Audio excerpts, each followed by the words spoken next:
What is up, everybody, and welcome back to the Midnight Comic Society YouTube channel. Thank you so much for joining us for another video. And this week, welcome to Pick of the Week, the video where we are going to be talking about our overall picks from last week and where we're going to pick a book from this week and read it and talk about it together with you.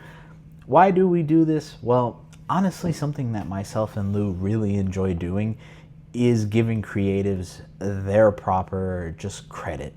Sometimes within the comic industry, it can feel like just writers or just artists, or sometimes neither, get the recognition that they deserve. Typically, it goes towards just the company overall, just to Marvel, just to DC. But it's times like this where we really get to celebrate comics as a medium as a whole, right? Showing that writers, artists, colorists, the entire creative team, why they can come together and just overall make something spectacular is always amazing to us. So without further ado, let's get into it. All right, y'all. I'm going to give you my pick of the week from this week. I basically went through and read 14 books from the week. 13 of them are good to great, in my opinion, and I think could have competed with just book of the week and any other week but this week. But there is a ton that was in this week. So without further ado, let's jump through this. Get this done here, because the 14th book in its own tier of Dogwater is What If the Mighty Thor. I did not care for this book. It was okay. I think the highlight came at the very end when Loki got the symbiote, which was fine. Moving into the next tier, there are about a few books that I have in this specific tier that these books left something on the table for me, and it's a big reason of why they weren't pick of the week, and that is TASM 31, The Talk, Ant-Man and Spider-Man. They had two split stories in this, and it was okay. The Punisher is in this tier. I want more from Punisher. I expected a little more from Benjamin Percy. I much rather prefer the Wade Wilson Deadpool story in this. It just feels too quick, and the Punisher book is just littered with ads. I don't understand why they did that from the inception. I feel like the momentum is just kind of killed for me in this book. I'm glad this arc is over with Jigsaw. I'm ready for the next. Still, visually, this book was really, really good. Deathstroke was kind of, not similar, but in the same vein of, I'm used to the action through the first three. Still was interesting. We got some kind of backstory with, Deathstroke and his daughter, and its setting. It was kind of it felt very filler, but still looked gorgeous. Then we move a tier up here, and we're talking Lobo issue number 4. Again, brand synergy, it is 100% there. Scotty Young is doing a fantastic job on this. Jorge Corona the visuals are just so fun with Lobo. Lobo is great. I do put Battle Beast in the same tier with Lobo this week as well, to where it just was visually such an appealing book to look at. And the whole Conquest Battle Beast, my two favorite characters in the Invincible universe besides Omni-Man. This book was tons of fun. And then we're moving up another tier, and we do have Odin issue number 2. This story is wild, y'all. This story is wild. If you do not know what this is about, go check it out. It's very interesting. But basically, lots of... I can't even say some of the things. Odin. I can't say too much on this. And then for the rest of this tier, Absolute Green Arrow. I loved this issue. I wish we got a little more Green Arrow in this, but I feel like we're obviously taking the right steps toward building momentum in this. I'm okay with a slow burn because there's so many good books in this specific week. It was still the quality book top to bottom with it, and gosh, Green Arrow is so good. The character design's amazing in this. Absolute Flash issue number 16. Heiding is back on art, and I love the way that she draws Wally and Linda. I think Linda is such an ace in this entire story. Love what they did with Grodd in this, and the Rogues are back. These last 3 issues have been some of my favorites in the entire series. Really good. Same thing with Batwoman issue number 4. tons of payoff if you did read the elegy story. We're finally getting into the expectation of, finding out the mystery and the clues and all that kind of good stuff. Again, this book is building towards something. I think the best is yet to come with Batwoman, just like it is with Flash and Absolute Green Arrow. It's a common theme for this specific tier that I put books in. But taking a step up from there, Spectacular Spider-Man, Brand New Day. This was a great story. It felt like I was playing Spidey PS4, to be honest with you. You have Spider-Man and Peter, and just the way that he's just kind of working the story is both, but you never lose the Spider-Man aspects of things. That was great. In a similar tier, and I actually flipped these for like my book of the week, my other video that I had here, but basically the sleeper of the week. This is the sleeper of the week, y'all. Spider-Man Long Way Home. This story was great. I was not expecting this from Jonathan Hickman, and again, do not let the cover or title character fool you. This story is going to be wild, I think, ongoing. Cosmic Cube is a great MacGuffin. Hulk feels like Godzilla and such a monster and such a threat. Frank feels like this is like Metal Gear Solid Snake Frank before he became the Punisher. And then Spider-Man feels like an ace. S.H.I.E.L.D's calling him in and recruiting him, and it's like, what am I going to do? But I have a feeling that when he shows up and he gets onto the battlefield, or at least gets into this kind of triple threat fight for the Cosmic Cube, there's going to be some really, really good visuals, fights, and stories here. Spider-Man Long Way Home. But I want to take this, and I think eventually, again, same thing. The best is yet to come with this book. Really excited to see what Hickman does with that. Now we get to the final two books of the week. I put these two in their own tier, and I truly mean this. Nightwing 139, Dennis Cowan on art, is fantastic. Dan Waters, his story, his script, the way that he's doing the Bloodhaven lore, it's really excited. I look forward to this book every time I can get my hands onto it. This story was great, and it kind of took me by surprise. Little elements of Daredevil, tons of Nightwing, tons of Dan Waters Nightwing in this.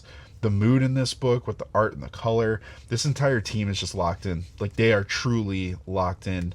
And I'm going to be honest, this would be my pick of the week if my true actual pick of the week, Absolute Batman, issue number 21, did not exist. Nick Dragotta and Scott Snyder are just doing some fantastic work. And it's easy to say, and some of you might be like, rolling your eyes, and you're like, oh, Absolute Batman, like, that's such a gimme pick. But when a book for this long has had this many eyes and expectations and dollars and cents attached to it, and it still performs at a high level, you got to give kudos where kudos are due. I'm not going to dock anything just because it is Absolute Batman. It's Absolute Batman, y'all.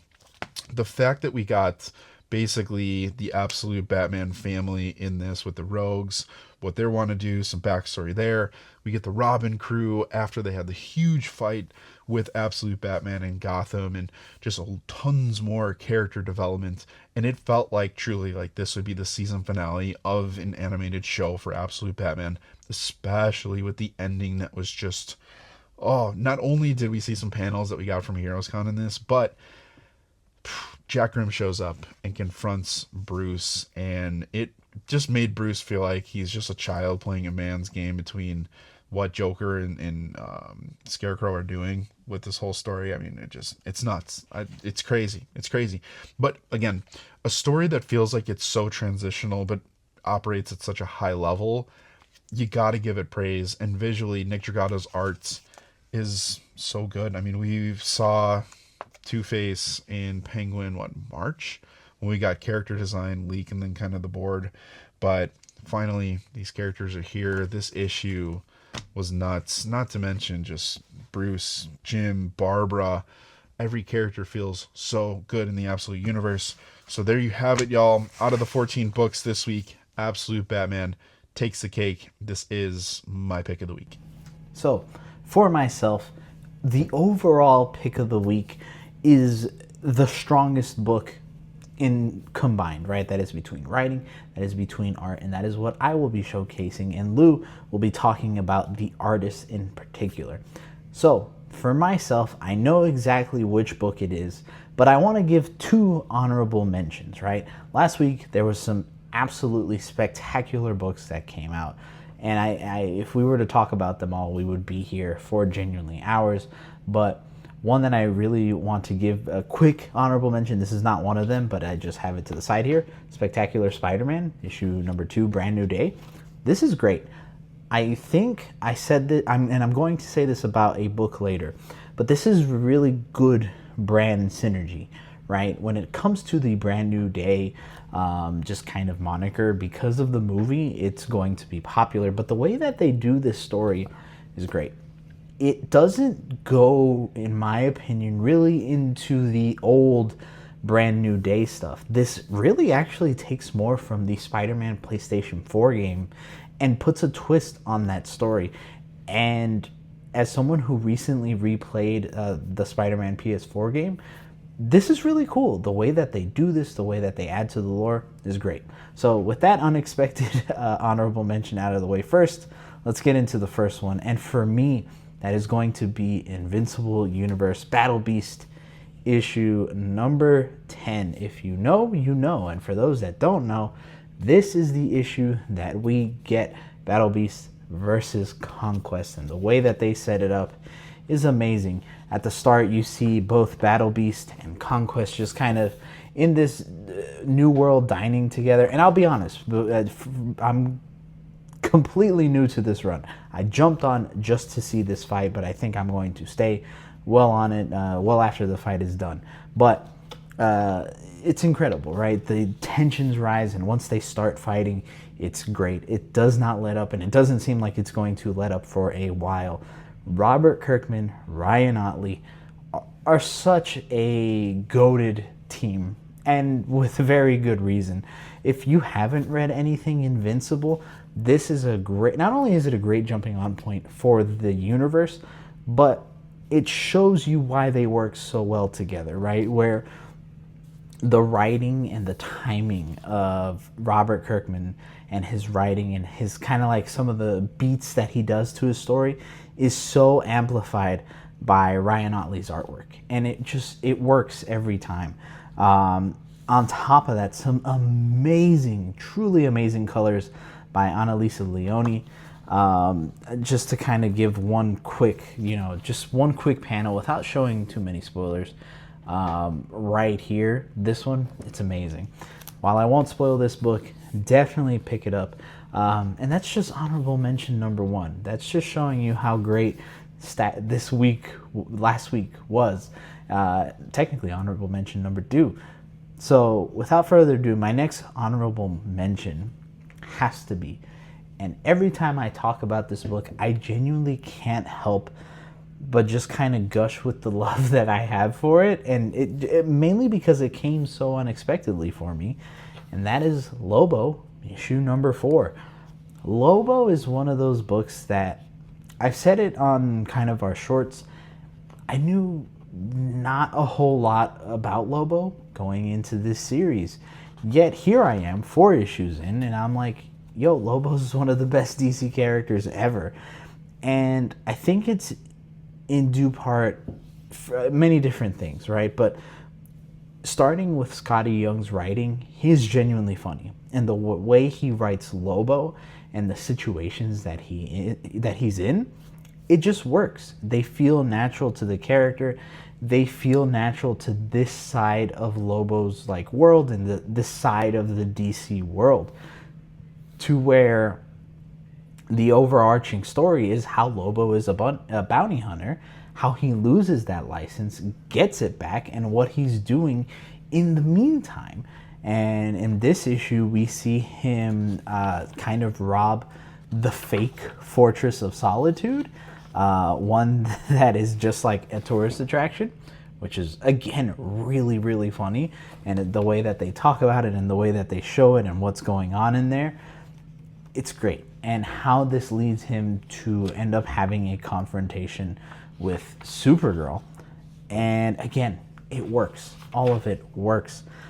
Scotty knows how to really just write Lobo as, at times, genuinely one of the funniest people you can think, and be like, man, I would love to hang out with him. And then there's other times where you're like, oh my God, please stay away from me.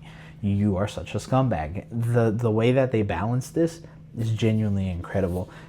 Not to mention the fact that Jorge Corona, as an artist, kills it every single time. Just to show like the panel, this very cool panel that I think of Lobo on the second page, it just works on so many different levels.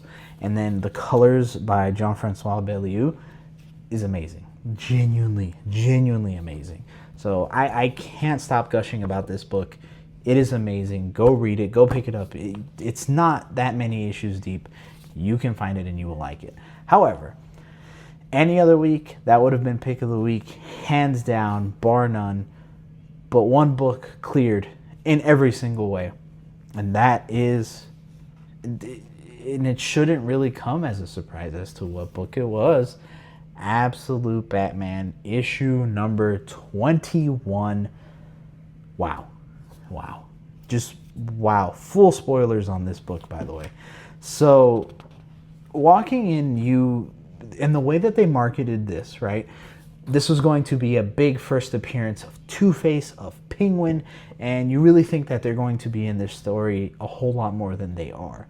And they're not, but what they do with them is very good, right? And towards the middle and like middle-ish of the book, you see them kind of together, the Gotham gang between Wayland, Edward, Two-Face, and Penguin, and how they're all together, still trying to figure their way out in this world and figure out what they are. And they do such a good job of characterizing all of them. So that's one. At the start, you get the continuation of the Robin fight from issue 20. Like, this is the culmination of it building up. Not only is the fight amazing, and do you get some awesome moments by Nick Dragotta on the art, I have to shout it out every time I can. This double page spread of Batman is just so sick. I love it. But you also get the continuation, or not the continuation, the dive into more of Alfred and Deathstroke and how they're connected. With just 2 panels, you're like, oh man, there's some history. And it gets you so hype to potentially see a Deathstroke Alfred fight. And I hope we get that down the line. I really hope we do. Not just that, in the middle of this giant mech fight, you get a Harley moment, a great Harley moment to show you why she's so helpful and why she deserves to be a part of this team. After all this is done, you get such an awesome, tender moment between Bruce and Gordon, and it's great. The way that you see how he cares about him, it's awesome, and how that transitions into Barbara and her kind of what her interactions and her relationships with the Robins are going to be, potentially with Bruce, and knowing what is coming up with issue 24 where she's going to debut as the Bat. This moment where she's at her father's funeral, she's talking with the Robins, and what she says about how her father would feel about Batman, it just hits so hard. Then, like I said, you get that part with the gang, and then the end of the book blows you away. You've had all this crazy stuff happen. Then you see Bruce out on a skyscraper waiting, and he finally talks to Jack Grimm. This is the first official meeting between Absolute Joker and Absolute Batman, and it was awesome, right? Bruce goes to just attack him, gets caught. Joker spooks him and tells him that there's more to come, and we get a tease at the end of Absolute Clayface. This book is amazing. It's 10 out of 10 for a reason. It is as popular as it is for a reason. It gets the praise that it does for a reason. If you are not reading Absolute Batman, and you are a comic book fan, if you are an anime fan, if you are a Batman fan, if you are a superhero fan, a movie fan, every kind of fan of anything nerdy you could ever imagine, if you like any of that, please read Absolute Batman. Because if you're not, you are seriously missing out. All right, friend, it is one of my favorite things to talk about every single week. We are talking about Art of the Week. We're going to be highlighting the artist, penciler, the color of the week. My pick this week, Nightwing 139. Listen, I love everything about this week, obviously, but this specific story, Come on, y'all. Dennis Cowan did a fantastic job. His detail, the anatomy of the characters, love the way that he draws facial expressions, to be honest with you. The color in this book adds so much mood to this, but I love everything about Dennis Cowan in this specific issue. One panel that I really want to highlight here is going to just be a little bit of classic Nightwing movement. You always want that. But as we get to the end, this was the most striking that I had in this entire story. And I loved this part of just the detail and the close-up. Both of these pages specifically, you see Nightwing in this part of the story almost in a way of kind of being hypocritical to some, to where, you know, this person should turn himself in for committing a crime, whereas Nightwing is being asked to turn himself in for committing a crime. He's confronting the priest here in this church because earlier in the issue, we basically gotten kind of the whole point of this story is the waterfront. We had basically the superhighway has changed things, and it changed the current, and there are bodies that have washed up, and these bodies are a part of some unsolved mysteries that, you know, people who have been missing for a while, but there was one specifically that they couldn't figure out. Enter Detective Nightwing on this one to go through and basically, you know, help solve this crime. Again, the detective work here is a huge highlight, but Nightwing literally gets his hands dirty in this specific book to kind of go through that. So when, again, you look at it, the expression, you feel the visual storytelling in this entire issue is done so well, and it has been like this since 136 all the way to 139 in this.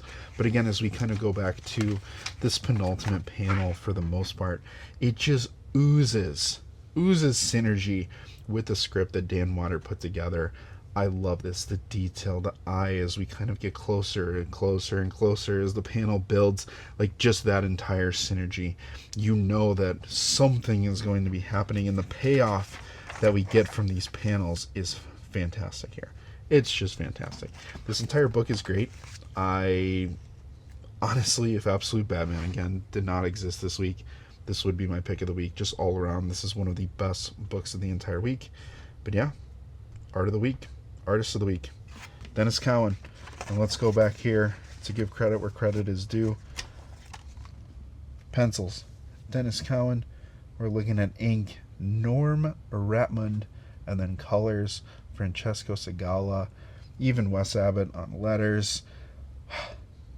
Just a great book. Just a great book. Pick this one up if you haven't. But now let's go on to the read of the week, where we're going to take one book from this current week and read it and talk about it, break it down with you guys. Full spoilers. And the book that I chose this week, there's so many great books to pick from, and we are going to be talking about a lot of these in future videos as well. So be on the lookout for those. But the one I picked, Reborn Ultimate Impact, issue number 2. If you saw the vlog, you kind of saw my opinion on this. I want this to win me over because issue 1, after thinking on it, didn't really do a whole lot for me. And I want this to deliver. I think there's good bones for the book and kind of the premise that they're going for. Hopefully it's done well within here. So let's jump into it. All right. Okay, so issue 2, off the cuff reaction.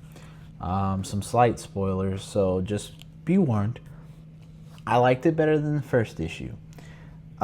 This issue is really kind of what you see on the cover. It is more Punisher focused than I thought it would be, and Miles takes a huge backseat. He's in it for like the first 2 pages, and then that's it.